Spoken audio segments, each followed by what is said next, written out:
നബി സല്ലല്ലാഹു അലൈഹി വസല്ലം തങ്ങൾ ഒരു ദിവസം ഒരു യുദ്ധം കഴിഞ്ഞു വരുമ്പോൾ സ്വഹാബിമാർ കൂടെയുണ്ട്. നബിതങ്ങൾ ഇങ്ങനെ പോകുന്ന സമയത്ത് ചെറിയൊരു മരം കണ്ട്, ചെറിയൊരു വൃക്ഷം. നബിതങ്ങൾ ആ വൃക്ഷത്തെ പിടിച്ചിങ്ങനെ വെറുതെ കുലുക്കിയപ്പോൾ അതിന് കുറച്ച് ഇലകൾ ഇങ്ങനെ വീണു. അപ്പോൾ ചോദിച്ചു, സ്വഹാബിമാരെ, നിങ്ങൾക്ക് ഞാനൊരു 4 കലിമത്തുകൾ പറഞ്ഞു തരാം.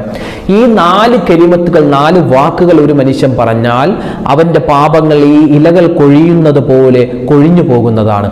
എന്നിട്ട് അള്ളാഹുവിന്റെ റസൂൽ സല്ലല്ലാഹു അലൈഹി വസല്ലം തങ്ങൾ പറഞ്ഞു കൊടുക്കുന്നു, സുബ്ഹാനല്ലാഹി വൽഹംദുലില്ലാഹി വലാ ഇലാഹ ഇല്ലല്ലാഹു അല്ലാഹു അക്ബർ. ഈ 4 കലിമത്തുകൾ ഒന്ന് പറഞ്ഞേ, നമുക്കറിയാം.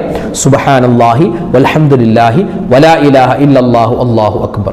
സുബ്ഹാനല്ലാഹി വൽഹംദുലില്ലാഹി വലാ ഇലാഹ ഇല്ലല്ലാഹു അല്ലാഹു അക്ബർ. ഈ 4 കലിമത്തുകൾ ഒരു മനുഷ്യൻ പറഞ്ഞാൽ അത് ഏത് സമയത്ത് പറയട്ടെ, എപ്പോൾ പറയട്ടെ, എത്ര വേണമെങ്കിലും പറയട്ടെ, പറയുന്നതിനനുസരിച്ച് അവന്റെ തെറ്റുകൾ അല്ലാഹു തആല പുറത്തു കൊടുക്കുമെന്ന് മുത്തുനബി മുഹമ്മദ് മുസ്തഫ സ്വല്ലല്ലാഹു അലൈഹി വസല്ലം തങ്ങൾ പറഞ്ഞു തരുകയാണ്.